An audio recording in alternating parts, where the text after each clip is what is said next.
तो इस समय आपकी जन अदालत न्यूज़ के एक्सक्लूसिव इंटरव्यू में हमारे साथ सेवड़ा से पूर्व विधायक राधेलाल हमारे साथ जुड़े हुए हैं। राधेलाल जी, जो धनगर प्रमाण पत्र को लेकर जो प्रोसेस चली है उत्तर प्रदेश से लेकर आए हैं, तो किस तरीके से आपने इसका शुभारंभ किया था? पहले तो ये लागू नहीं था। धनगर प्रमाण पत्र के लिए हमारा घुमक्कड़ में धनगर केवल नाम अंकित था और धनगर की उपजातियाँ गडरिया, पाल, बघेल, धनगर, कुरमार, हटगर, गाडरी, गायरी, घोसी, ग्वाला, ये 13 जातियों को जोड़ा गया है।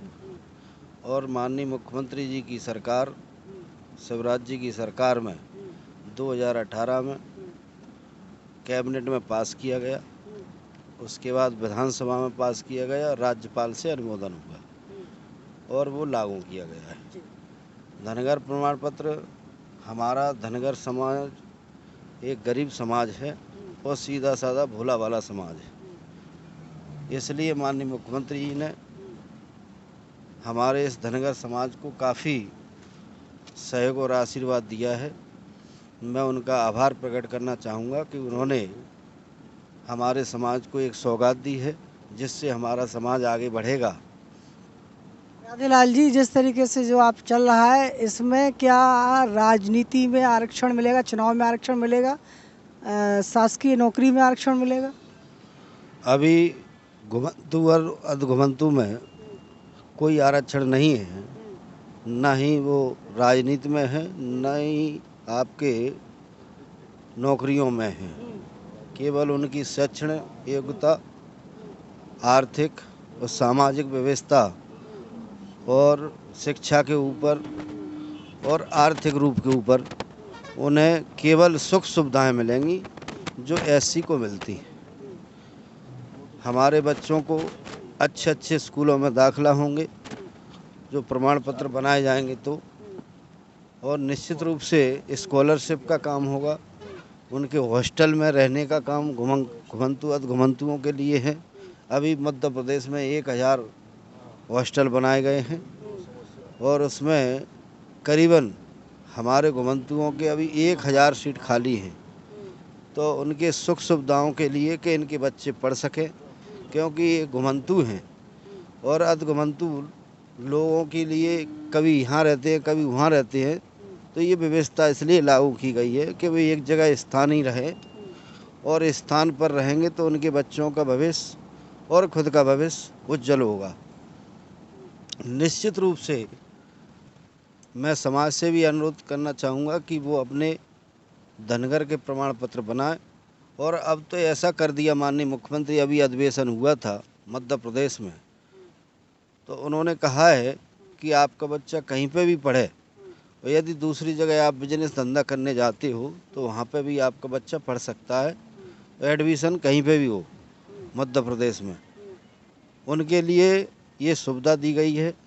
कौशल विकास योजना से अभी माननीय प्रधानमंत्री जी के आशीर्वाद से मध्य प्रदेश को 65 करोड़ रुपया आया है, जो घुमंतुओं के लिए रोजगार मिले और रोजगार करने के लिए उनके लिए सब्सिडी भी दी जाएगी जिससे वो आर्थिक रूप से उभर के आएँ। ऐसी हमारे प्रधानमंत्री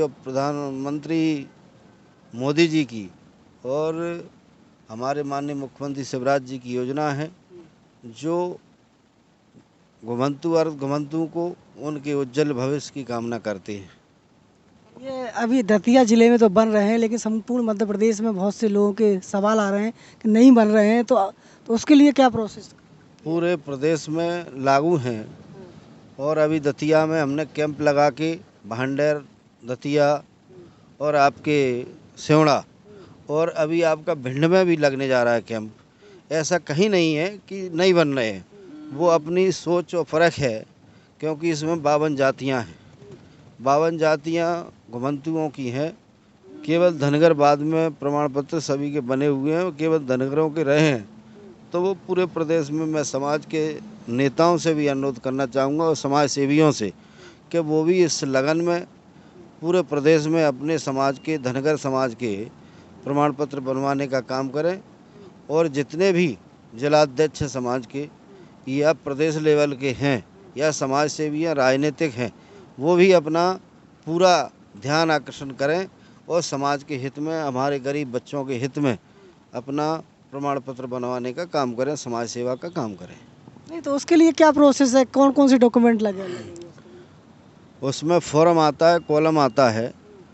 पहले पटवारी के और तहसीलदार की टीप लगती थी, अब केवल आप ग्रामीण में जाओगे तो सरपंच की उस पर टीप लगवाएं और सरपंच से लिखवा के और ऑनलाइन सेवा केंद्र पर जमा करें।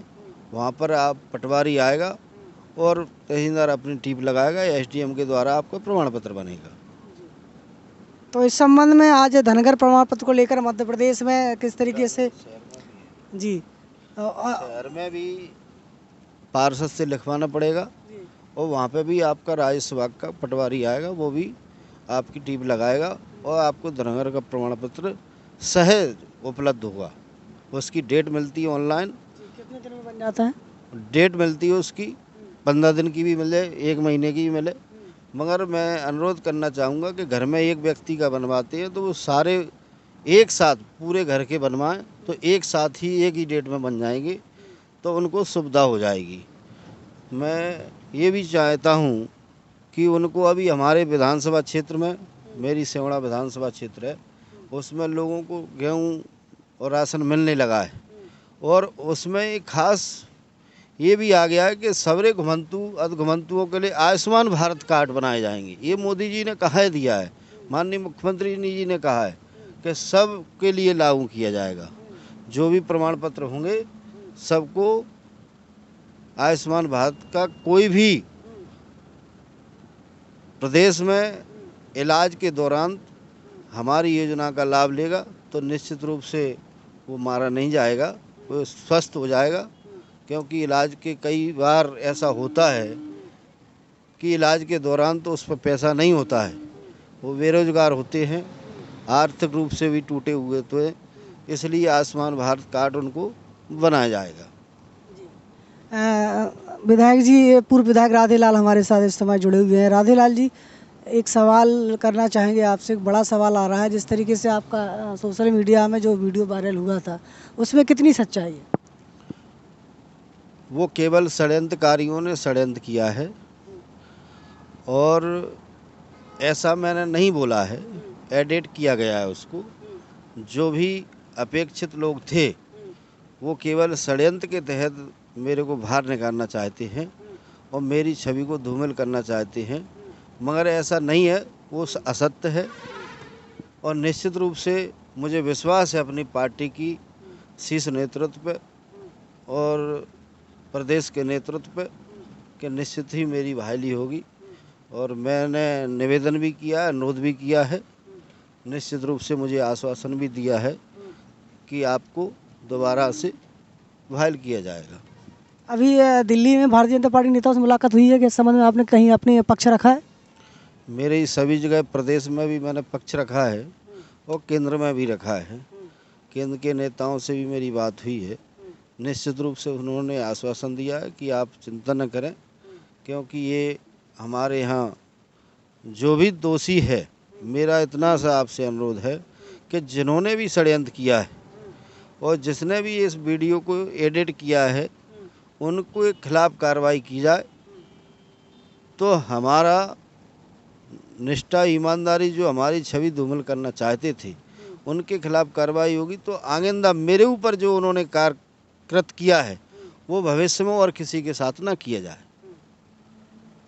तो राधेलाल जी का जो बयान आ चुका है आपकी जन अदालत न्यूज़ पर, उनका साफ कहना है कि मेरे साथ साजिश रची गई थी जिसका मैं शिकार हुआ हूं, और इस संबंध में उनकी प्रदेश और केंद्र स्तर के नेताओं से मुलाकात लगातार जारी है और उन्हें निश्चित रूप से भरोसा है कि उन्हें इस पर इंसाफ मिलेगा। आपकी जन अदालत न्यूज़ पर फिलहाल इतना ही। जुड़े रहिए हमारे साथ। नमस्कार। राजा भैया पाल ब्लॉग में आपका स्वागत है। ये हमारा पर्सनल ब्लॉग है जिसमें हम सामाजिक खबरों को उठाते हैं। तो यदि आप हमारे चैनल पर नए सदस्य हैं तो चैनल को सब्सक्राइब करें और चैनल को लाइक करें, वीडियो को शेयर करें और घंटी दबाना ना भूलें। यदि आप घंटी नहीं दबाएंगे तो खबरों का नोटिफिकेशन आप तक नहीं पहुंचेगा। जुड़े रहिए हमारे साथ। नमस्कार।